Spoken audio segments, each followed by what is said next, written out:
Okay, stand up. Our friends are here.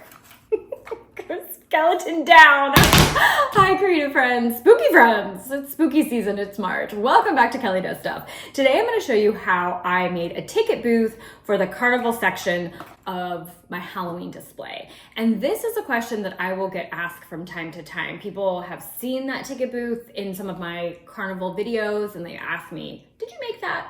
And I did. It was a couple years ago when I made my first one, and it was like midnight. And I was like, you know what I want to do? I want to make a ticket booth like right now. So I stayed up till like 6 a.m. to make it. And that was before I had my channel. So I was filming a lot of the projects that I did just kind of for my own self and thinking that maybe I would have a channel one day. But I filmed it as a time lapse. And you may have seen the short of that ticket booth on my channel. But of course, with the time lapse, you know how it is. Like everything's so fast, you're maybe not catching all of the steps. So since I've had questions about it, I decided to try to recreate that with some slight variations for a longer form video, which is what today is. I think there are endless versions that you could do with this. You could customize it and personalize it in so many different ways. So take maybe some of the ideas that are in this video and use it to create the type of ticket booth or little accessory that you want for your own carnival display. All right, come on, spooky skeleton, let's go make it. We're going to use some cardboard to create a little box as the base of our ticket booth. I'll show you the proportions that I use for the bottom and four sides. You're going to want to adjust this for whatever is right for your display. If you've hung out with me before, you know for Halloween, my proportions are all over the place. All right, here we are. I've got a bottom, which for some reason I've labeled top, 2 long sides, which are 2 inches by 3 inches, and then 2 short sides that are 2 by 2 inches. We're gonna hot glue all of our pieces together. You can either hot glue your sides to the outside edge of your base piece or hot glue it on the inside, on the bottom part of the bottom piece. That's the option that I go with.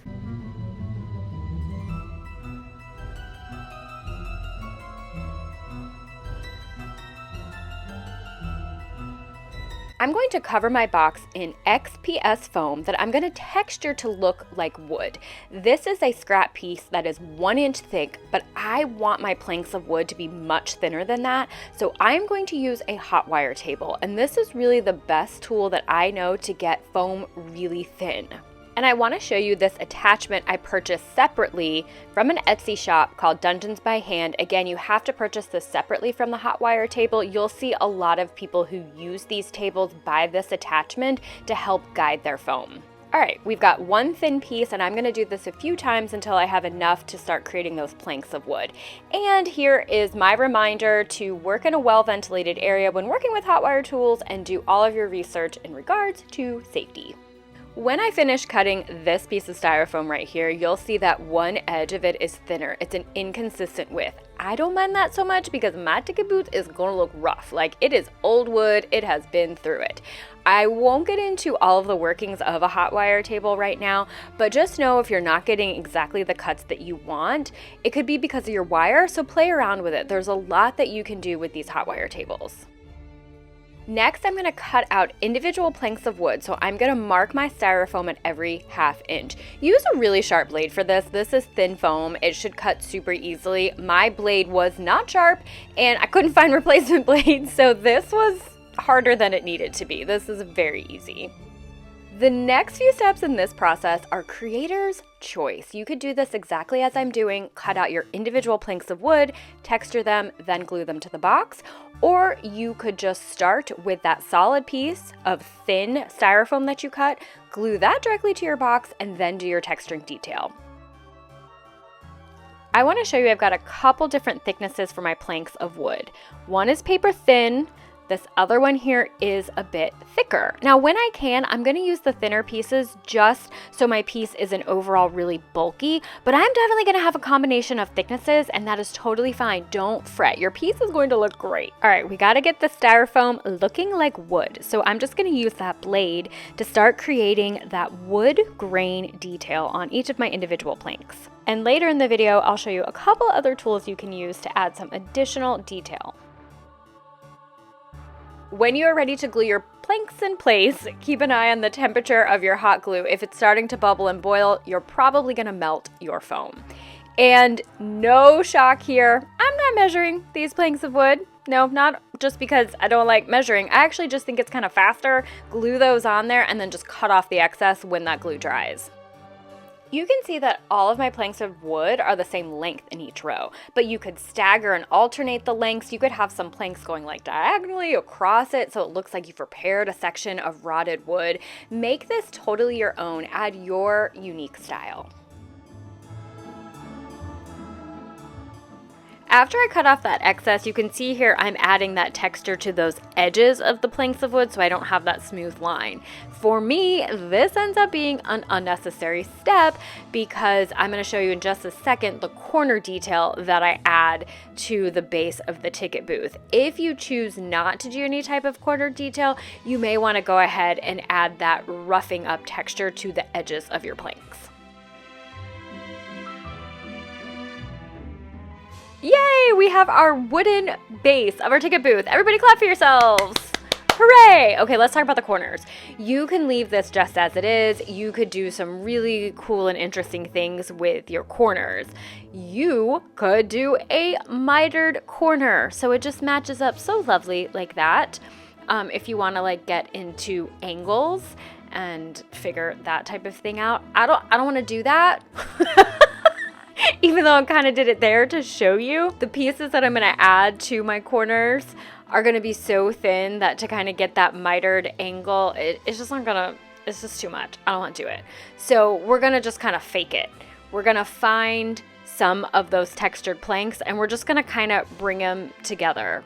And it's going to give the illusion enough, for me, of a mitered corner. I'm going to attach the corner piece first to the short side of the box, bring that piece all the way to the edge, and then when I attach the corner piece on the long side of the box, I will let that kind of come over the edge of the short side. Does that make sense? So your corner is lining up truly in the corner. So if you were to look on the front long side of your box, it will look clean. Does that make sense? Really, honestly, do it any way you want. I feel like the explanation is more convoluted. I just attach short side first, let the long side kind of come over that short side edge.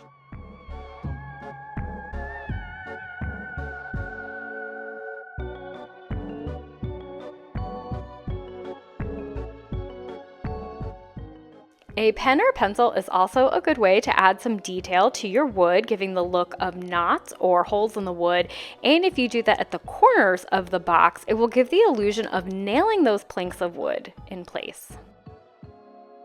Next, we're going to cut out some more foam a little bit thicker and wider than our planks of wood to create the counter edge of our ticket booth. And I want that counter to hang pretty far over the edge, so I'm going to line up the inside edge of the counter piece with the inside edge of the box on all four sides.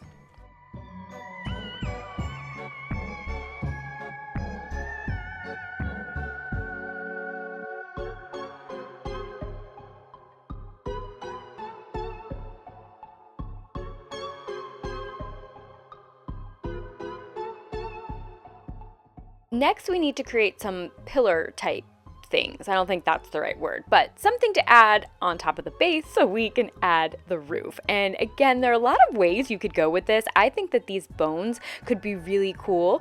These are some smaller versions that are styrofoam that you could paint and add a lot of detail to. I got both of those at the dollar store last year. So add your creative touches to this. Do it any way that you want. I'm going to stick with styrofoam. That is what I did the first time. And I'm just going to kind of cut these to the shape that I need. And this was a bit of a Goldilocks situation. At first, my pillars were too small, and then they were too tall. The size, I don't really think matters all that much, but there is something that you may want to keep in mind that we'll get to in just a minute when you're deciding on the height of your pillars. All right, let's work on the roof. Another piece of styrofoam here, about 3.75 inches long by 2.75 inches wide. I wanted to show you this brush here. I'm not sure what it's called. If anybody knows, drop in the comments. But this is a great tool for adding some wood grain detail to styrofoam. I want my roof to look like a solid slab of wood. I'm not going to do individual planks. And this is a great way to get that detail. On to the sign. I have a paid subscription to iStock, so I just printed these off, and I want the length of my sign to just be a little bit smaller than the length of my roof. I'm going to trace that shape onto some styrofoam and use a really sharp blade to cut it out so I get really clean cuts. An X-Acto knife would be great here, or if you're really handy with those hot wire tools, go ahead and break those out. All right, I'm gonna set my sign to the side for now and get to work on the ticket window, starting with the ledge. We're going to use toothpicks to create bars for the top part of the ticket window, and they're just going to stick in the underside of the roof and the top of the ledge. And here's where I realized I made my pillars too tall, because I want the ledge of that window to be much lower down to the counter. So I'm gonna position the ledge where I want it, put those toothpicks in place, so that way I can mark on my pillar how much of that excess I need to cut off so I can lower the roof so it hits the toothpick in the right spot.